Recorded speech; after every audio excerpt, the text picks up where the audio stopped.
শুধু পশ্চিমবঙ্গের মানুষ নয়, সারা ভারতবর্ষ এবং দেশের মানুষ একটি নজিরবিহীন ঘটনার সাক্ষী হয়ে থাকে। 12টি রাজ্যে এসআইআর চলছে। অবিজেপি শাসিত রাজ্য কেরল এবং তামিলনাড়ুতে এসআইআর সম্পূর্ণ হয়েছে।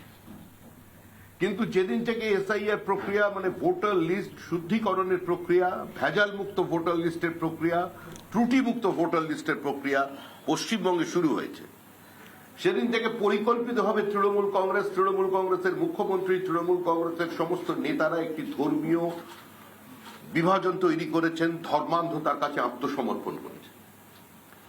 এবং গতকাল সুপ্রিম কোর্টের নির্দেশে যখন বিচারপতিরা এই অভিযানে সামিল হয়েছেন, তাদের উপরে 15 ঘন্টা ধরে যে আক্রমণ চলল তা সম্পূর্ণভাবে সংসদীয় রীতি নীতি, শিষ্টাচার, যুক্তরাষ্ট্রীয় ব্যবস্থা, ভারতীয় সাংবিধানিক মানুষের অধিকার এবং সমস্ত নির্বাচনী প্রক্রিয়াকে আজকে লঙ্ঘন করে ফেলেছে। এটা কোনো বিচ্ছিন্ন ঘটনা নয়, এটা কোনো স্থানীয় মানুষের জনরোষ নয়, এটা পরিকল্পিত। উত্তরবঙ্গ থেকে দক্ষিণবঙ্গকে বিচ্ছিন্ন করে দেওয়ার জন্য আমাদের যে মেরুদণ্ডের মতো যে রাস্তাটি আছে, সেই রাস্তার উপরে বন্ধ রেখে সেখানে রান্না করে সেখানে আগুন জ্বালিয়ে আজকে এতজন বিচারককে সেখানে আটকে রাখা হলো, এবং যাদের মধ্যে মহিলারাও ছিলেন। আজকে উত্তরবঙ্গ থেকে দক্ষিণবঙ্গকে বিচ্ছিন্ন করে দেওয়ার একটা সুপরিকল্পিত প্রয়াস চলেছে। যেভাবে কিছু মানুষ আমাদের সীমানার ওপারে বসে বলছে যে আমরা যে কোনো মূল্যে চিকেন নেককে সরিয়ে দিয়ে আমরা আমাদের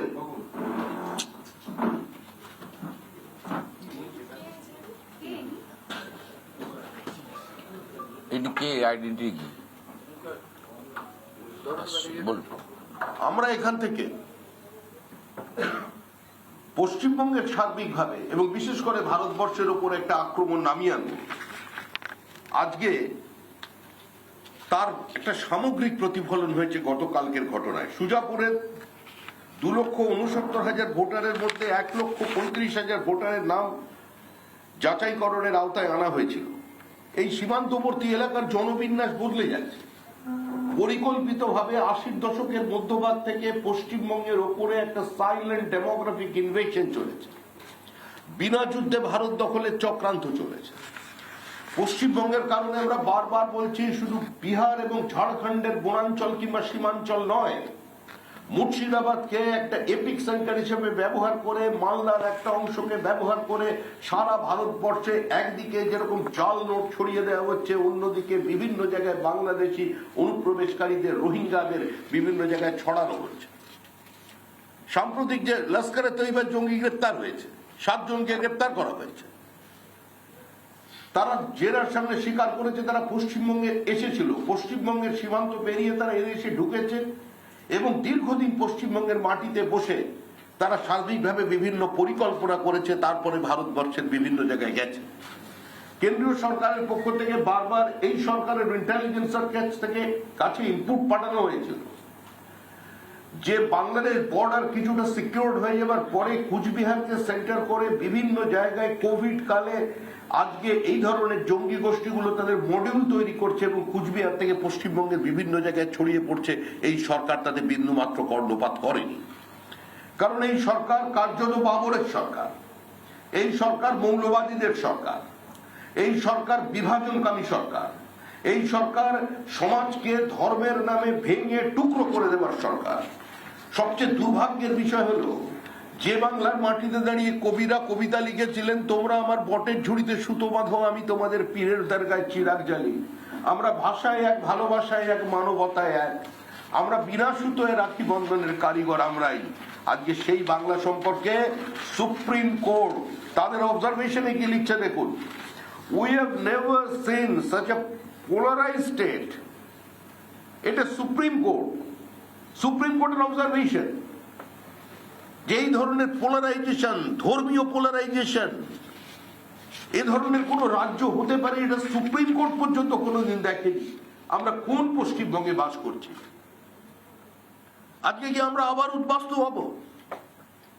যে পশ্চিমবঙ্গ 1947 সালে 1971 সালে এই লক্ষ লক্ষ উদ্বাস্তুদের আজকে আমরা এখানে আশ্রয় দিয়েছি, আমাদের জমি কোথায়? জমি নেই। এবার পশ্চিমবঙ্গের বাঙালিদের ভাবতে হবে তারা কোথায় যাবেন। দণ্ডকারণ্যে জমি নেই উড়িষ্যায়, আজকে উত্তরপ্রদেশের বেতুলে জমি নেই, রায়পুরে নেই, বিলাসপুরে নেই, অন্ধ্রপ্রদেশে নেই। তাহলে বাঙালি হিন্দু কোথায় যাবে? আমরা হিন্দু মুসলমানের রাজনীতি করতে এখানে আসিনি।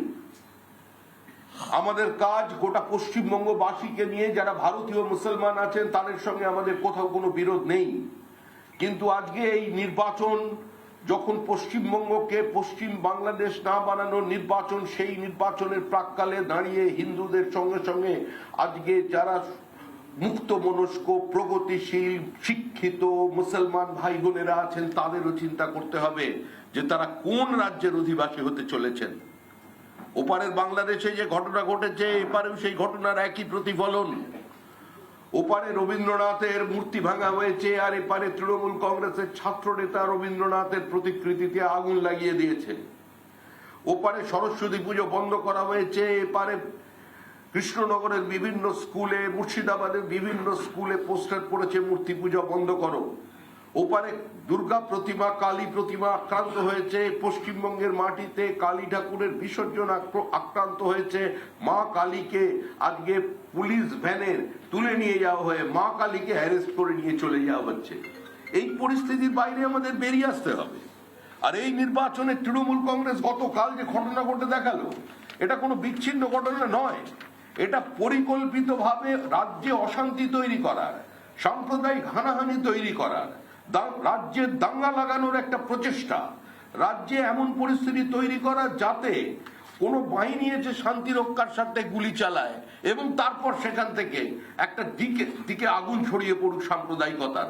আজকে এর বাইরে যে কোনো মূল্যে আমাদের বেরিয়ে আসতে হবে। যে রাজ্যে বিচার ব্যবস্থা আক্রান্ত হয় সে রাজ্যে তো আইনের শাসন থাকে না। আমরা দেখেছি হাইকোর্টের বিচারপতিদের বাড়িতে গিয়ে পোস্টার মারা হচ্ছে, হাইকোর্টের বিচারপতিদের নিজের মানে বিচার কক্ষে ঢুকে তাদের ম্যান হ্যান্ডেল করা হয়েছে, এটা আমরা অতীতে দেখেছি। আমরা দেখেছি হাইকোর্টের একজন মহিলা বিচারপতিকে তার কাছে থ্রেট কল এসেছে এবং তাকে কি বলা হয়েছে সেটা জনসমক্ষে না বলাই ভালো। আজকে এই পর্যন্ত আমরা দেখেছি lower judiciary is under threat. এরা যে বিনিয়োগ না আসার অন্যতম কারণ হচ্ছে এই জুডিশিয়ারির অবস্থা। আজকে একটা প্রক্রিয়া চলেছে, প্রক্রিয়াটা একটি সাংবিধানিক প্রক্রিয়া, সাংবিধানিক সংস্থা সেই প্রক্রিয়া চালাচ্ছে। আজকে সেই প্রক্রিয়া চালাতে গিয়ে আজকে এই অবস্থা তৈরি হচ্ছে যে যাদের নাম জোর করে, মানে যিনি এখানকার বাসিন্দা নন, যার বাবার ছেলের বয়সের পার্থক্য 10, তাদেরও ভোটার লিস্টে নাম রাখতে হবে।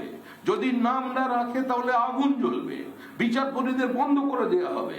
পশ্চিমবঙ্গের উত্তরবঙ্গ এবং দক্ষিণবঙ্গ এবং বিশেষ করে ইস্টার্ন ইন্ডিয়ার গেটওয়েতে সেই রাস্তাকে সম্পূর্ণভাবে অবরোধ করে দেওয়া হবে, রাস্তার উপরে আগুন জ্বালানো হবে। শিশুরা রাস্তার মধ্যে বিভিন্ন জায়গায় জ্যামে আটকে গিয়ে 5 বছরের বাচ্চা সে পর্যন্ত দুধ পায়নি, কোনো খাবার খায়নি। এই পরিস্থিতি তৈরি হয়েছে পশ্চিমবঙ্গে। এটা পরিকল্পিতভাবে আজকে এটা তৈরি করা হচ্ছে, কারণ তৃণমূল জানে তৃণমূল চলে গেছে, তৃণমূল জানে তৃণমূলের আর কোনো অস্তিত্ব নেই।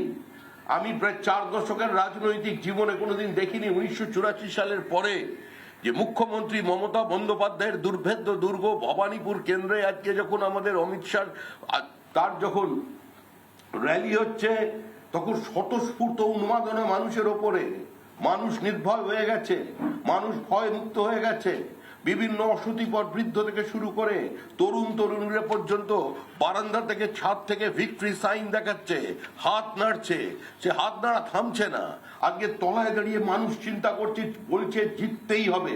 কোথায় বলছে ভবানীপুরে বলছে, কোথায় বলছে হাজরার মোড়ে বলছে, কোথায় বলছে মুখ্যমন্ত্রীর বাড়ির মাত্র কিছু মিটার দূরে রাস্তার উপর দিয়ে যখন গাড়ি যাচ্ছে।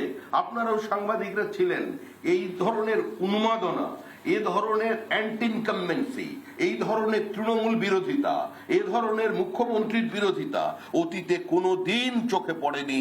কারণ আজকে পশ্চিমবঙ্গের মানুষ স্থির করে ফেলেছে যে পশ্চিমবঙ্গকে যদি পশ্চিমবঙ্গ বানিয়ে রাখতে হয়, পশ্চিমবঙ্গকে যদি ভারতবর্ষের অঙ্গরাজ্য বানিয়ে রাখতে হয়, তাহলে এই মুহূর্তে তৃণমূল কংগ্রেসের বিদায়ের প্রয়োজন আছে। আর যেভাবে সম্পূর্ণ প্রশাসনকে কাজে লাগিয়ে এখনো পর্যন্ত তৃণমূল কংগ্রেস এনসিসি ঘোষণা হয়ে যাবার পরেও এখানে শুধু বিভাজনের রাজনীতি চালাচ্ছেন না, এখানে ভেন্ডেটা পলিটিক্স চালিয়ে যাচ্ছেন। বিভিন্ন জায়গায় বিজেপি কর্মীদের হেনস্থা করার চেষ্টা, মিছিলে হেনস্থা করার চেষ্টা যেভাবে চলেছে, আজকে এর থেকে বাংলা এবং বাঙালির মুক্তি চাই। আজকে শুধু পশ্চিমবঙ্গের বাঙালিরা নন, সারা ভারতবর্ষের যেখানে যত বাঙালি আছেন, সারা পৃথিবীতে যত এন্টায়ার বেঙ্গলি ডায়াসপোরা, সারা পৃথিবীর যারা বাংলা ভাষায় কথা বলেন, যারা নিজেদের নারীর যোগ পশ্চিমবঙ্গের সঙ্গে আছে বলে মনে করেন, তারাও এই সরকারটাকে উৎখাত করতে চাইছেন। আজকে এই বিভাজনের বিরুদ্ধে আমরা প্রতিবাদ জানাচ্ছি এবং আমরা একমাত্র রাজনৈতিক দল যারা দীর্ঘদিন ধরে বলে এসেছে 80-র দশক থেকে যে আমরা যে কোনো মূল্যে এই বাংলাদেশে অনুপ্রবেশকে বন্ধ করব, ডিটেক্ট, ডিলিট এন্ড ডিপোর্ট। যারা বলেছিল পাকিস্তানের দাবি মানতে হবে তবেই ভারত স্বাধীন হবে, আজকে তাদের কোনো জায়গা নতুন করে ভারতবর্ষে নেই। পশ্চিমবঙ্গ ধর্মশালা নয়, যার যখন ইচ্ছা সে এখানে চলে আসবে, ভোটার লিস্টে নাম ঢোকাবে, এটা চলবে না। ভারতবর্ষের ভোটার লিস্টে ভারতীয়দের নাম থাকবে। ভারতবর্ষের ভোটাররা ভারতবর্ষের ভোটে ভোট দেবে, পশ্চিমবঙ্গবাসীরা তারা সেখানে ভোট দেবে। যারা এটাকে কালিমালিপ্ত করতে চাইছে, ভোটার লিস্টকে কলুষিত করতে চাইছে, গোটা প্রক্রিয়াটাকে, আজকে তাদের বিরুদ্ধে সংঘবদ্ধভাবে মানুষ প্রতিবাদ জানাবে। নানা ধরনের কন্টেন্ট দেখার জন্য লাইক করুন, শেয়ার করুন আমাদের ফেসবুক পেজ, সাবস্ক্রাইব করুন আমাদের ইউটিউব চ্যানেল। পাশাপাশি অন্যান্য ব্রেকিং নিউজের জন্য অবশ্যই চোখ রাখুন রিপাবলিক বাংলায়।